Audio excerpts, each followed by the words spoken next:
Hi, I'm Susan Drumm, and welcome to the Enlightened Executive, where your personal evolution sparks your leadership evolution. Each episode, we feature groundbreaking techniques and strategies to help you get the edge in personal and leadership development. Are you curious about your own development path to enlightened leadership? Take our free 5-minute quiz at susandrum.com to discover your superpower and the roadblocks that could get in your way of effective leadership. Today, we are focusing on the power of proximity, and I'm happy to introduce my guest, Rob Wolcott. Rob specializes in providing innovation strategy to global corporations and entrepreneurs and is an active angel investor and early stage investor. He's authored several books, including the most recent called Proximity: How Coming Breakthroughs in Just in Time Transform Business, Society, and Daily Life, co-authored with my very dear friend, Kai-Han Krippendorf. Rob is the co-founder and chair of Twin Global, a community of over 3,000 innovation leaders from over 30 countries across multiple sectors.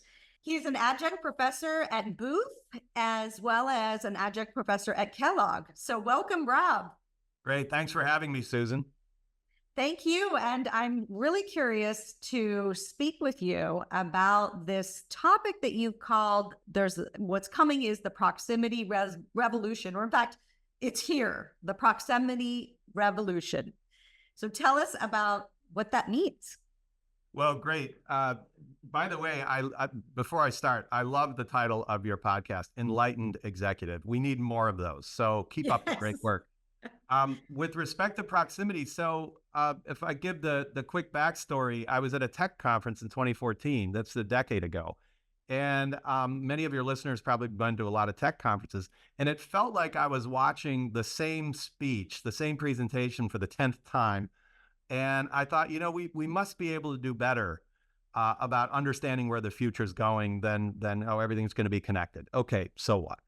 And so I asked a question there, stewing inside myself at this conference. I said, what is fundamentally different about digital compared to the industrial age? So that was the genesis question that became proximity. And what we realized quickly was that digital allows us to compress capabilities into smaller and smaller packages and distribute them all over the economy ever closer to each moment in time and space. So that could certainly be AI or a mobile app. But it could also be 3D printing or rooftop solar power generation, distributed energy resources. So the list goes on and on.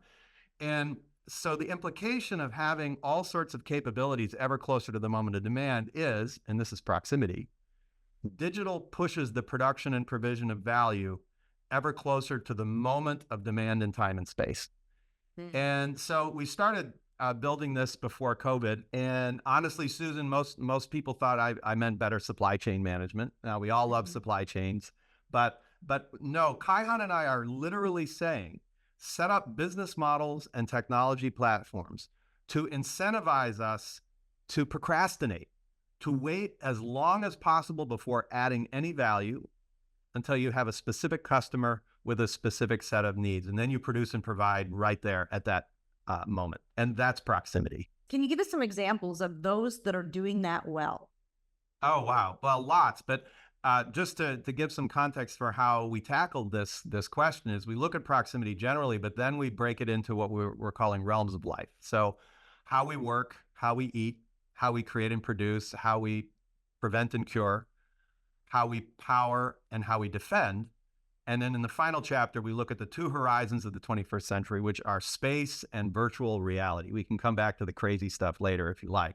But to give some tangible examples, in December of 2022, in doing research for the book, I was in Dubai and I visited Bustanica, which was a partnership with Emirates Airlines. It's the largest vertical farm in operation in the world today. It's a few miles from the airport. First of all, the leafy greens I tried there was good as anything you get at a French farmer's market, and no offense to the French. It was really, really good. But here's the exciting part, Susan. The next day I got on my Emirates flight home to New York, and the lettuce in my salad was picked in that facility the night before. Now, compare the economics of the overall system. On a unit basis, that lettuce is far more expensive to produce than growing it in Spain. But do the whole ecosystem equation You grow it in Spain, you harvest it weeks in advance, you put it on a ship, you send it to a warehouse, and then you hope that it's edible by the time it gets to the Yes. salad. Right. In this case, you grow only what you need where and when you need it. And so the implications for sustainability and eliminating waste are truly profound. An interesting side note, Emirates Airlines purchased Bustanica in February of this year, so they are all in. Oh, wow. That's interesting. So, and I mean, for me, the freshness side of it, wow. What a difference that's got to be, because we realize a lot of this stuff is a week old by the time we're eating it. Yeah. But the transportation costs, same, right? And so, but you also mentioned, what's this concept of procrastination? This is sort of interesting. Well, so I say that a little bit to be provocative, but we actually mean this. So the more you can avoid adding value to a particular product, service, experience until you know exactly what the customer wants, the less you have to worry about something like demand planning. So, for instance, right now in most industries for physical products, and by the way, proximity is equally potent for physical products as it is for digital products. You have to do your demand planning and figure out what you think people in all markets for your company worldwide are going to want next year. And then you do a contract and you order 1 million copies from China or wherever, or Mexico or wherever. And then you put it in warehouses and hope you did great demand planning. Now, contrast that with a situation where I have a 3D printer sitting there. I now know that Susan needs that exact metal fork to match the other forks that, I don't know, I guess you collect metal forks. And we make one copy to order. Now, you don't really care that it's a little more expensive for that one because you want a custom fork. In fact, I want a fork with a picture of my kids on it. And guess what? We can do that now economically and give me what I want. And here's an exciting part. There was no scenario before in the old model where Rob could get a picture of his kids on his fork. Yeah. No one was sitting around doing demand planning for how many pictures of Rob's kids on forks do we want to order for next year. So these technologies allow us to do things we could never have done before. Mm-hmm. And the more you can wait until you know exactly what you need, the less waste, the more responsive. And over time, in some cases, it's not ready yet. In some cases, it's not economical yet. We mentioned vertical farming. A lot of places in the world, it's not economical. But the key to distributed proximate agriculture will be proximate, sustainable, available power.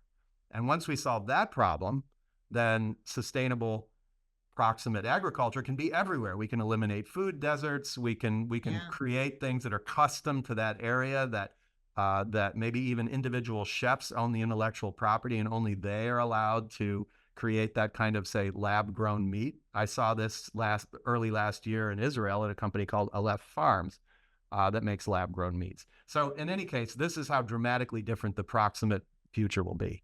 Yes. Well, can you give us some examples of who's doing this, who else is doing this really well now, where it's that people might recognize, right? I mean, I do think obviously the best example I know of, and I'm sure there's much better, is Amazon. Like, I order the thing, it shows up the next day, sometimes even the same day. I mean, it's transformed.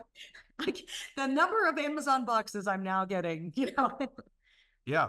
Well, Susan, I'm glad you mentioned Amazon. We mention Amazon in the book, but we don't dwell on it because it's so ever present and it's so dominant in so many ways. We almost don't even notice it now because they have done such a masterful job of driving this. And if you look at the history of the company and what Jeff Bezos was saying in the early days when they were just sending books out, he's been thinking proximity since the very beginning. He didn't call it that.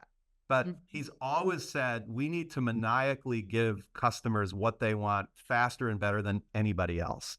And this is a watchword for the company. And they organize all their activity around it. In fact, there's a great example. You might recall sometime before COVID when the news came out that Amazon was experimenting with drones for delivery. Yes. Yeah. Now, we know that that's not a joke today, but at the time, most people in the media said, oh, isn't that funny? They're doing this nice little thing with drones. Amazon didn't think it was funny. Amazon was doing it on purpose. Now, You might say, so I'm sitting here in suburban New York and New Jersey at home. I'm not seeing any drones dropping boxes off, but there are places in the world where it is happening, some here in the US. But in particular, early this year, I was in Rwanda with a group from the World Innovation Network, and we were visiting business and government and seeing this really dramatic miracle happening in Rwanda. And they have systems in the country now using drones to deliver blood and medical supplies anywhere in the country within a matter of hours. Now that would have been wholly impossible before without billions of dollars of infrastructure investment, but Rwanda has leapfrogged us and is using drones for precisely this proximity objective.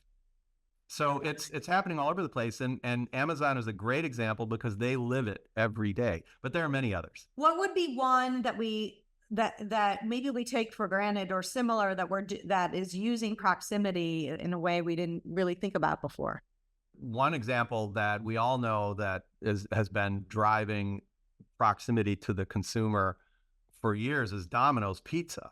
And if you're not familiar with they're like a digital company that happens to make pizza.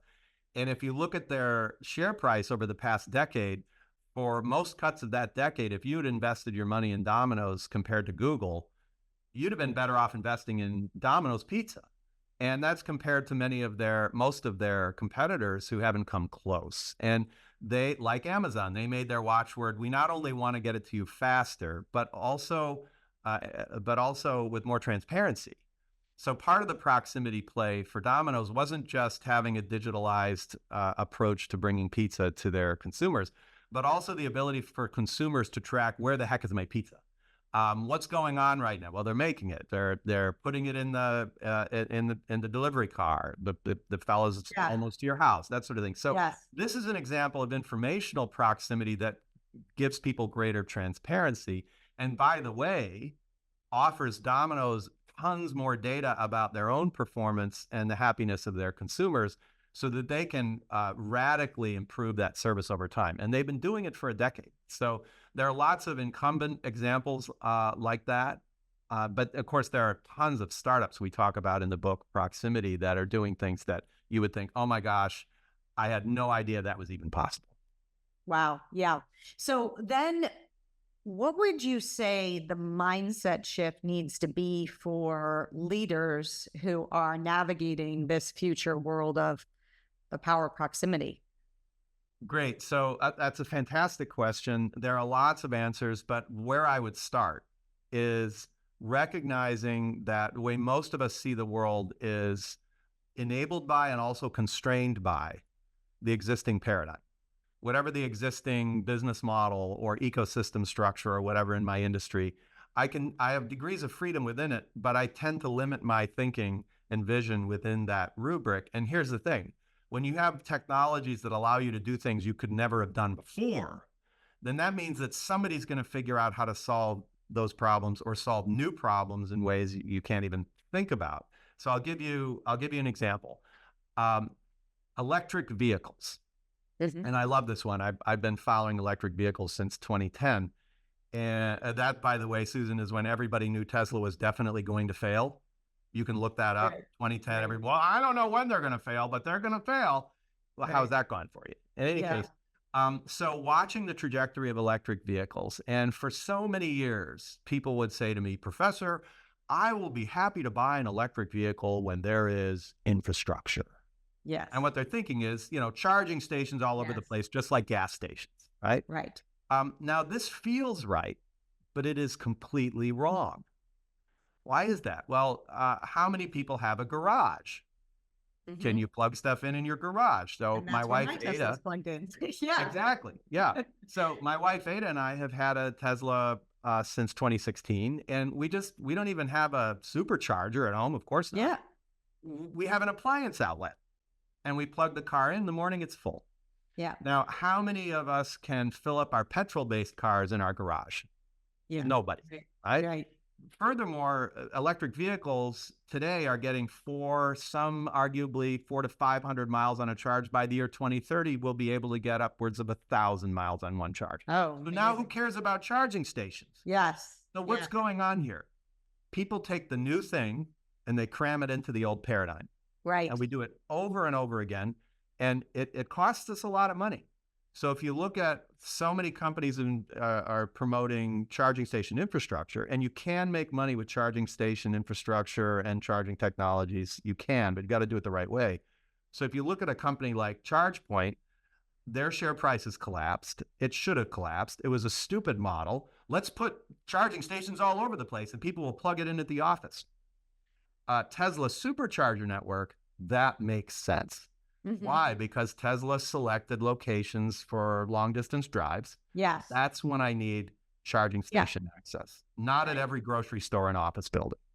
Right. For sure. For sure. And that is, and the functionality of you just program in your trip and it'll tell you where you need to stop, where to stop. You don't have to think about it, and I think that I can imagine before people couldn't fathom that.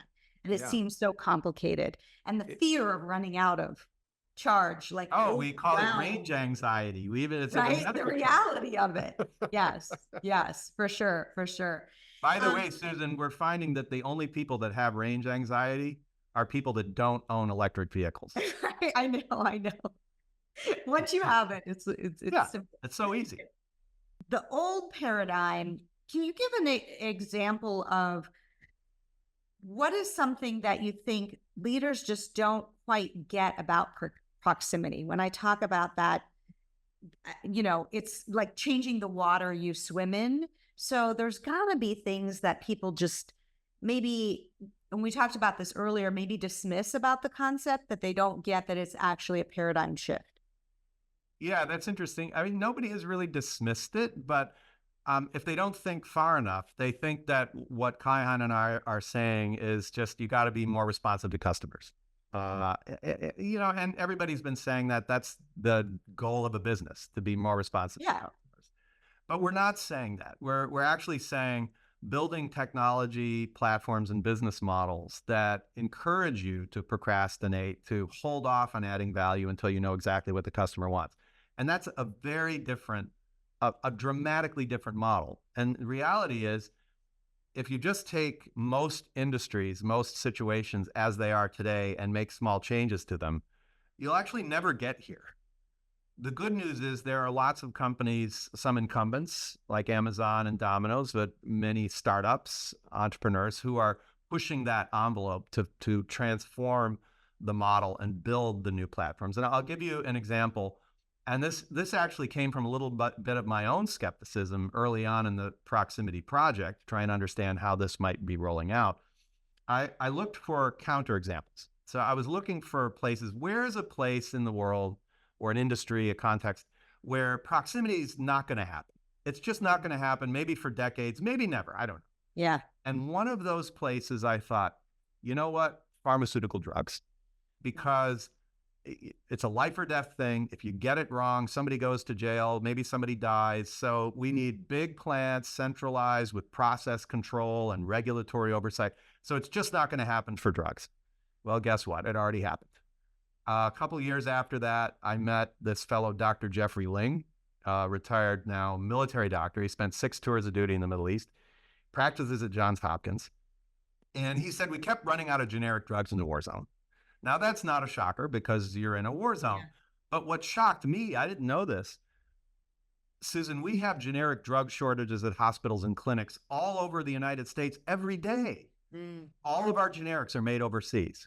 And there are lots of reasons why, lots of issues to that. So Dr. Ling, in the middle of the war zone in Iraq and Afghanistan, said, this is ridiculous. If I had the right equipment, I could make the drugs right here myself. Organic drugs are made of carbon, hydrogen, and oxygen. Yeah. So if I had a chemistry set, I'll make the drugs myself.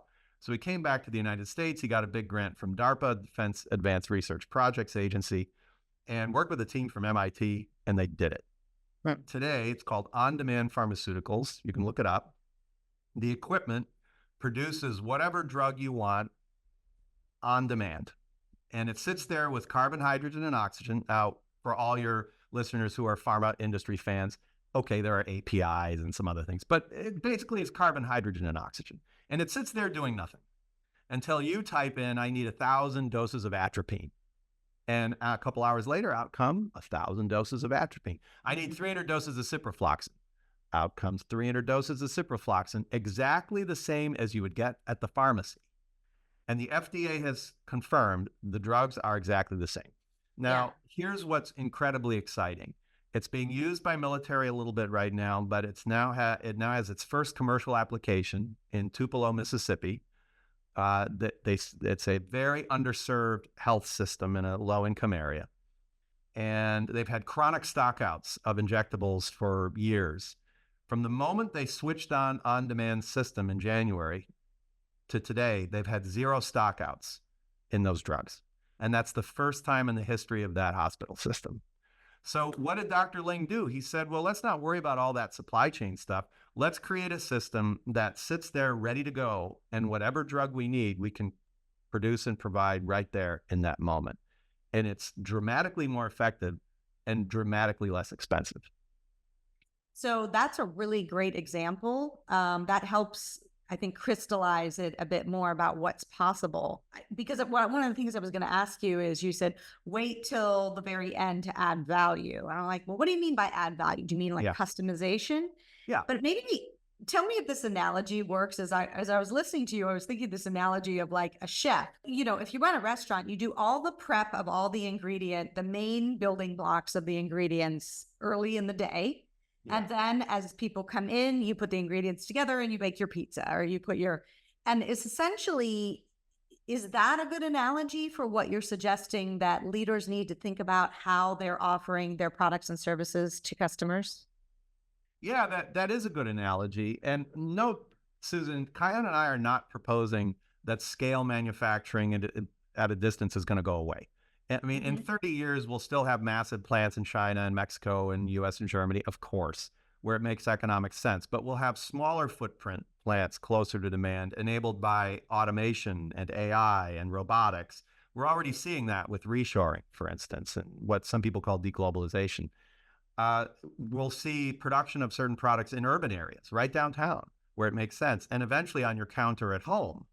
Now, what, again, we're saying is that that the traditional model is still useful, and there'll be an evolutionary phase of the next few decades where we start to discover that scale ain't what it used to be. It's still important, but it ain't what it used to be. So just to give a tangible example. So I'll give you an example of apparel, Levi Strauss. So Levi Strauss has a laser finishing technology for making jeans look stonewashed or cuts and rips in specific places. I mean, people pay more for these things. I mean, I'm an old guy. I guess I don't understand why you pay more to have ripped jeans, but in any case, you're right. They do. So in the olden days, actually, the way it still is in most places, you have to do your demand planning and decide, we need 10,000 copies of this pant with this cut, with these kinds of rips and stonewash, and we need another 10,000 of this other kind. Well, with this new laser finishing technology, what Levi Strauss can do is make thousands of copies of exactly the same basic pant, send them into the supply chain, even into stores, and wait until Rob comes in and says, I want this specific kind of look. And they throw it into the system, and 90 seconds later, they have a completely finished pant customized for me. And so what you see in this example is you still have your scale manufacturing making thousands and thousands of copies of the same pant, but then you do the value-added finishing closer to that actual moment. And we're going to see more and more examples of this. Not only will it become far more efficient to do so, it'll dramatically decrease waste, which is exciting from a sustainability perspective. And this is really neat, Susan. For the first time since the Industrial Revolution, proximity is allowing us to break the trade-offs between customization and efficiency, or customization and scale. So we'll be able to do far more customization, far more economically, all over the place. What is something then that you think, for our listeners, that they need to start thinking about or doing tomorrow? Like, I'm always about what action steps can we as leaders take to prepare ourselves for this new way of doing business? Great. So I always go back to the fundamental purpose of business, which is to serve customers. And it's a platitude, but it's so correct. We miss it sometimes, which is what do your customers actually value about your product, services, or experiences? And I don't mean the product and its features and functions and all those wonderful things. I mean, what do they really value from buying your product or your service? Because if somebody else can do that better, eventually they're going to leave you. So checking and rechecking, why do customers do business with us? And how could we do that even better? Because someone else is out there trying to figure it out as well. Susan, this is related to what the late and great Clayton Christensen used to say, which is, what are the jobs people buy your products for? Why are they really buying that product?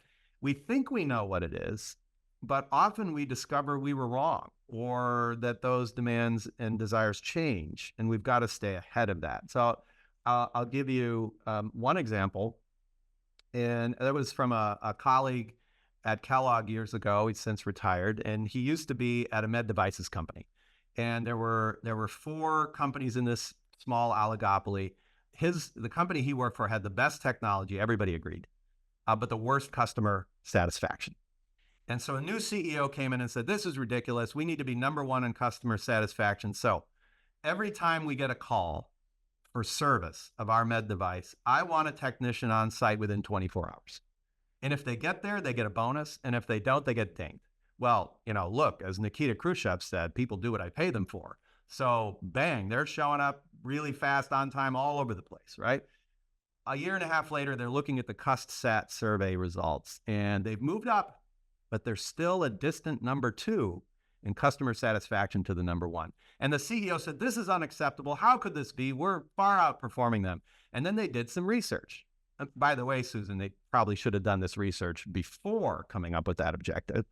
They did some research and they discovered something really profound. Their devices are in places like hospitals and clinics. And it turns out, who would have known, there's other stuff going on in hospitals and clinics, like people are getting operated on, gunshot wounds, whatever, right? And so the users didn't want the technicians showing up really fast necessarily. They might have been rather that the technician comes a week later at a prescribed time that is more convenient for them. Now that's so obvious. But you know what happened? The leader immediately converged on a solution and said, oh, I know what the solution is, let's do it. And then found out later it was the wrong challenge. So I think we have to shift our mindset to and always go back to what are the customers really valuing, and check and recheck over and over again. And why that's doubly important now, even more than the past. Digital technologies enable us to do things we could never have done before. And that's one of the core points of proximity. Yes, it sounds like it's both sides, right? It's both understanding what does the customer really want and when do they want it? Yes. And then what technology will now enable us to service that in the past we could not have done? Yes. A different way to say that, Susan, is technology is the art of the possible. What could we possibly do? But a lot of the things that are possible aren't valuable. So marketing, and I don't mean the function of marketing, I mean the mindset, I mean the tool set, marketing is the art of the valuable.